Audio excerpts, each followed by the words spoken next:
Republican leaders have announced their opposition to a commission to investigate the January 6th insurrection at the Capitol as the GOP intensifies its efforts to rewrite the history of what happened. For more on this, it's time for a closer look.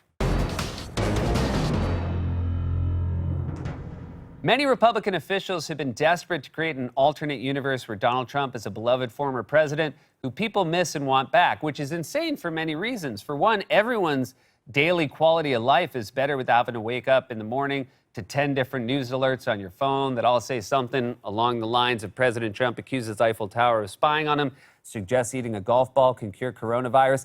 The other reason it's absurd is the fact that Trump was our most unpopular president in the history of modern polling. He never won the popular vote, lost by 7 million votes in 2020, never once cracked 50% job approval, and now spends his time barging into weddings to rant about voter fraud. It's the most embarrassing thing that could possibly happen at a wedding, aside from your mom making you slow dance with her while you're 13. Mom, you're embarrassing me. Honey, fix your tie. I don't want to wear this stupid bow tie. I wanted to wear my tuxedo shirt. Well, your father and I outvoted you 2-1. There was voter fraud.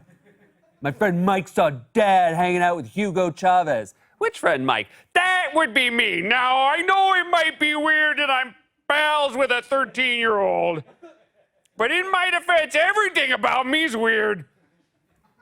Last night on Fox, for example, Trump's son Eric told a ludicrous story about how random people are supposedly coming up to him on the street and telling him how much they miss his father. More people have come up to me on the street in the last week and given me hugs saying, "We miss him so much." I mean, literally, sometimes, Sean, with tears in their eyes. We miss the man so much. Well, it's allergy season. Everybody has tears in their eyes. Guy came up to me yesterday with tears running down his face, sniffling, and said, "Hey, your show stinks."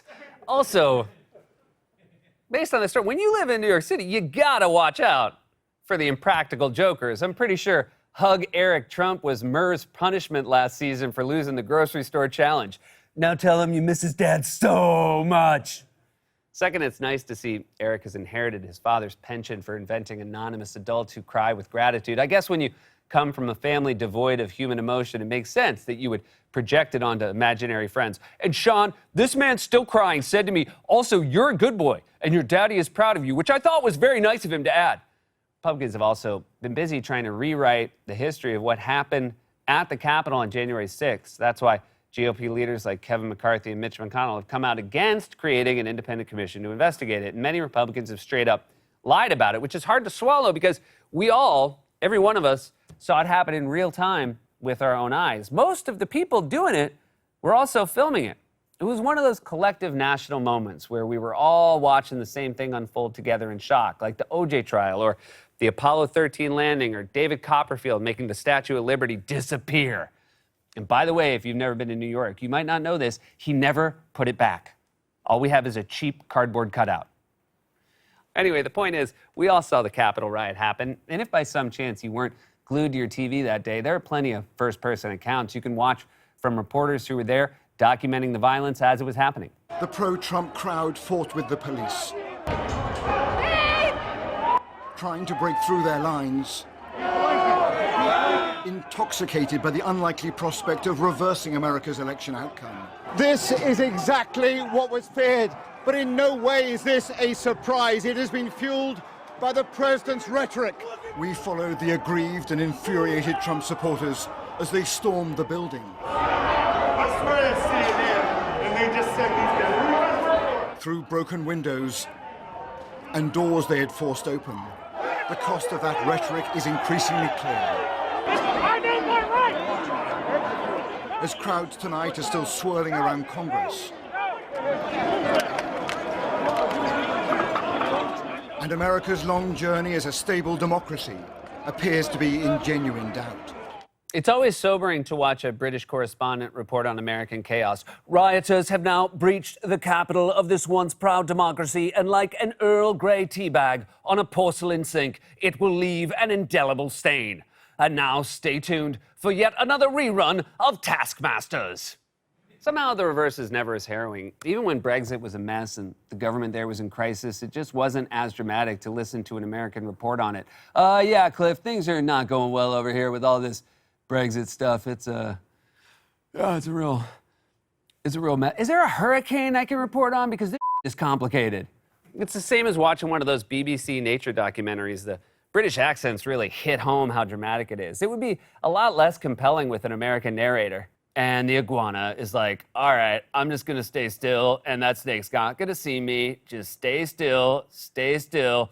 Oh, no, it saw me. I'm gonna run crazy. I'm gonna do my crazy run. Oh, there's so many snakes. I think maybe right now I'm gonna just go to the rocks. The rocks will be a safe place for me. Oh, no, they live there. This is their house.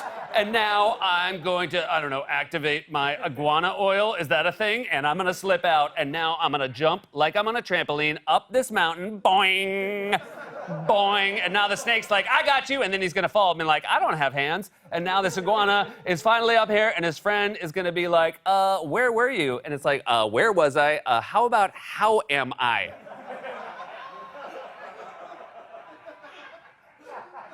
Not as good. But it's all there on camera for us to see. And yet Republicans are engaged in an intensifying effort to rewrite the history of that day by claiming preposterously that the entire thing was a peaceful protest. Let me be clear. There was no insurrection, and to call it an insurrection, in my opinion, is a bold-faced lie. Watching the TV footage of those who entered the Capitol and walked through Statuary Hall showed people in an orderly fashion staying between the stanchions and ropes taking videos and pictures. You know, if you didn't know the TV footage was a video from January the 6th, you would actually think it was a normal tourist visit. This didn't seem as like an armed insurrection to me. I mean, armed, when you think here of armed, don't you think of firearms?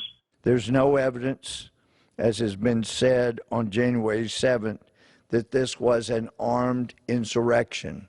There have been things worse than people without any firearms coming into a building. Okay, first of all, describing it as people without firearms coming into a building leaves out a lot of crucial context. It's like writing a book report about The Great Gatsby that says man enjoys summer in the Hamptons. Also, it's a lie. There were weapons, as the Justice Department reporters and video have all documented. But even if that statement were true, it's not very comforting. If a group of criminals breaks into your house with some baseball bats, smashes all your belongings, and steals all your money, it wouldn't exactly make you feel better if the cops were like, hey, there are worse things in life. Eric Trump's out there just hugging people in the street. Second, peaceful tour groups don't usually have British correspondents following them around as they smash barricades, break windows, attack police officers, and vandalize offices. If it really was a normal tourist visit, that report would have been a lot less dramatic. The group is now moving down the hallway into the rotunda as the tour guide provides a substantive history of neoclassical architecture. Several people are looking down at their phones, and one man seems to be, yes, I can confirm, he is falling asleep. Now stay tuned for an all-new Mock the Week. I also want to draw attention to this part of Senator Ron Johnson's argument. If that was a planned armed insurrection, man, you're really a bunch of idiots. Here's an idea. Maybe both are true. Stupid people also make plans. Have you ever seen an empty Dave & Buster's? Maybe it was a planned insurrection and they were idiots. I mean, one dude was dressed like a Viking. If he barged into my house, I'd still be terrified. If somebody barged into my house dressed like Tom Hanks, I'd be terrified. And everyone loves Tom Hanks. I wouldn't be like, oh, I'm sure this Hanks enthusiast is in my house for good stuff. This is why we need a commission to lay out the facts as we know them for the historical record so Republicans can't lie about it and create an alternate reality where it didn't happen. If there isn't an accurate historical account of the insurrection with shame and consequences for the people involved, it could very well happen again. Republicans would rather not talk about the consequences of their action, so they're whining. Literally, sometimes, Sean, with tears in their eyes. This has been A Closer Look. God's Love We Deliver cooks and brings over 2 million meals a year to men, women, and children living with HIV, AIDS, cancer, and other serious illnesses, and they need your help now more than ever. If you're watching this online, you can hit the donate button. Stay safe, wear a mask, get vaccinated. We love you.